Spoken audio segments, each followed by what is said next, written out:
Hello everyone, I'm very happy and very excited to begin this bunch of short videos for you. Actually what I decided to start with, what I decided to point out today is what seems to me the most important thing in music, which is to make music. So it sounds obvious, it sounds even a little stupid, but to be honest, connecting notes together with a beautiful sound and with an accurate rhythm does not necessarily make music. It's already not bad, but it's not enough. So the theme I have chosen is actually the timing, which is a value for me, essential, which is probably the most essential value in music. So the official definition of timing is the one I found at least, but seemed to be very correct, is the choice, judgment or control of when something should be done. In other words, it's understand the way we modulate, the way we deal somehow with the rhythm. I personally call it expressive rhythm. So timing for me is expressive rhythm. So at a time when nowadays machines rule the world, what makes us different is probably our ability to feel and therefore to express, to suggest, to transcribe a scale, an infinite variety of feelings by various means. Because after all, the only two things besides dynamics that are added after, the two main things that are written in the musical text, the two main things that a musical text is made of are notes and rhythm. Notes and rhythm. We have the feeling that we cannot compromise with those two parameters. We have the feeling that there are two very solid, unchanging blocks, which is partly true, but not 100%. With notes, except when we make mistakes, but that's another story, we obviously cannot change them. What the ones that are written, we have to play them. If we change them, it's called improvisation. It's a marvelous art, but it's another topic. We cannot change them, but we can certainly modify, modulate their heights. It's called adapting intonation in order to what we play and in order to what we want to express. It's also a very interesting topic that probably will be the subject of an upcoming video. But here, now, today, we are focusing on rhythm, this expressive rhythm, which is called timing in English. So it's peculiar that in French there is no literal translation of timing, actually. We say timing. In Japanese, it's timing. I have no idea whether in Korean there is a specific word for that, but we will use the word timing today. And the work, the piece I have chosen as an example for this beautiful notion of timing is very symbolic of the repertoire for violin, because it's the Adagio of the first sonata by Johann Sebastian Bach in G minor. This wonderful Adagio. So what I will do now is I will play for you the beginning of this Adagio in two different manners, in two different ways, and I will get back to you afterwards. Thank you.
tell you this. In the first version I played notes and rhythm. That was it. In the second version I played notes and rhythm, but I tried to build a story. I tried to make music. I tried to question myself in real time while playing. I tried to question myself about the expressive value of chords, of notes, of rhythm. I tried to fathom their inner meaning. I tried to understand their path, to decrypt their code, to capture their importance. I tried to build something that was meaningful, and I can tell that in short I tried to make a synthesis between what seemed to me to be included in the music and my own feeling. But in both versions I stuck to the metronome beats. Even in the second one. In the first one it was obvious, I played like this. And the second one, if you set your metronome 48 for a semiquaver, you will see, and you play it right in the first note that I play, you'll see that when I arrive in the last note, bar 9, when I arrive in D minor, I arrive right on time. But in the meantime, I did like this, sort of, meaning that according to my feeling, I decided to add value sometimes, to withdraw some time there or there, and I went kind of back and forth I played sort of back and forth with the time, according to my feeling, according to what I wanted to emphasize, basically. So that's what I call timing. But I had the metronome inside, and when I arrive at the end, you will see, you can test, you will see that I arrive right on time. Now I will propose you a third version, which is actually the one that I prefer by far. When I am completely free, I don't care about metronome, I just play the way I want. I respect notes, I also respect rhythm, but I play the way I want, and I take a lot of time whenever I want. I reduce it whenever I think it's necessary, and I think that's much more about music. The second version is good when you play with orchestra, for example, because it's important to be on time when you play with orchestra. But when you play alone, or with a pianist, or with another person, you can afford to play more freely. And this is what I propose you in this third version, and I hope you will like it.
start with the first chord.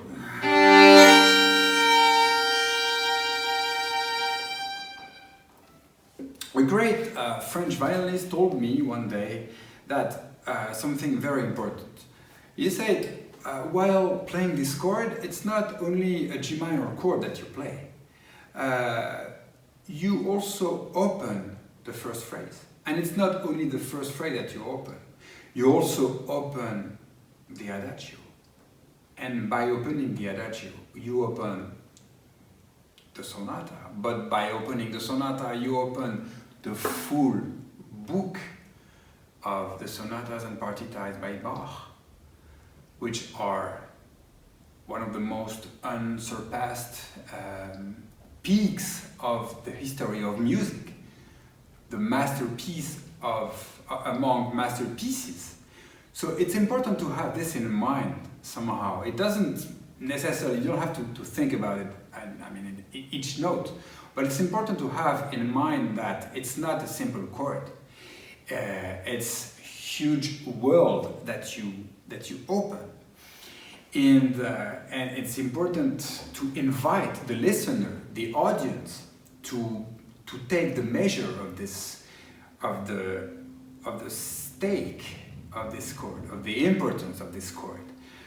You don't want to play it like 1, 2, 3. No. By playing this chord, you just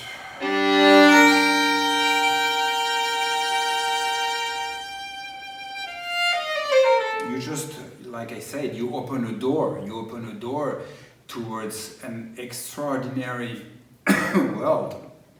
So it's important to make it sound,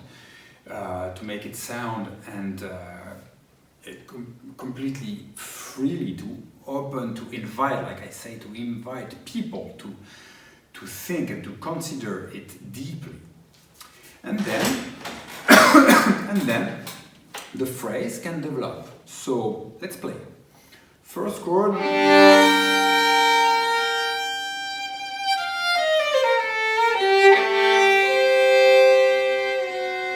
Second chord with a delay of the F sharp of the third, which is also the leading tone of G.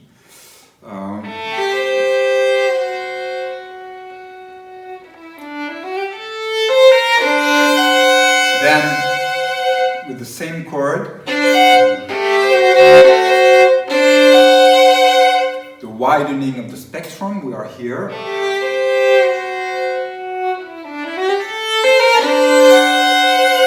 And then the spectrum opens, we rest on the 7th.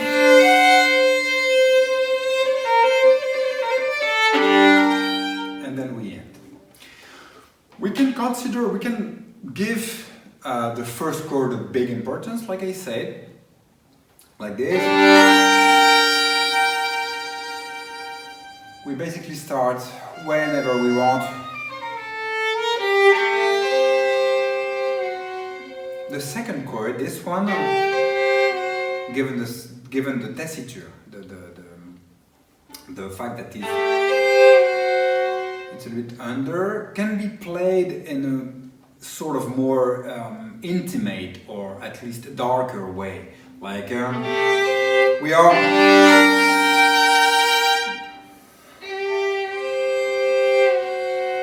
and then we come back to a more shining way of playing, because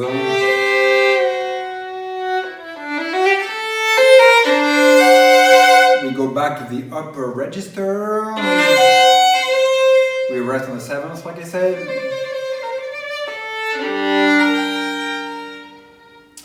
So that's an idea. Big thing on the first chord, more intimate, more sensitive for the second chord, and then more important with the tension of the leading tone.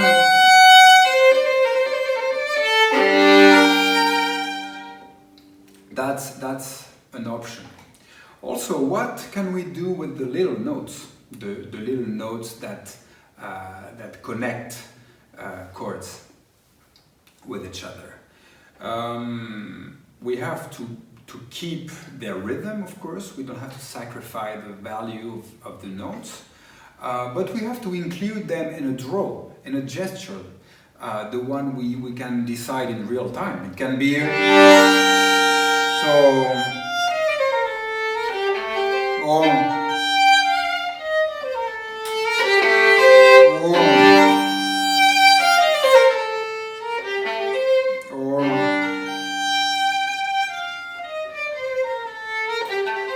can be anything actually. And this one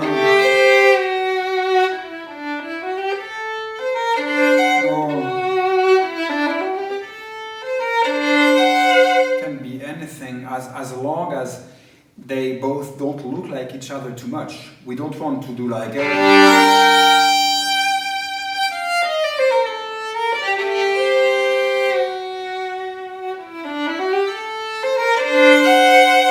because this sound exactly the same, so it's a little annoying, a little boring to me. So that's what I basically wanted to tell you about timing, the importance and crucial aspect of the timing in music. Adding time, withdrawing time, here or there, depending on what you want to express, what you want the listener to feel, what you want to suggest, and it has to be done. It's the combination actually between a very reliable feeling, instinct, combined with some strong and very solid knowledge of music, theory, harmony, these kind of things.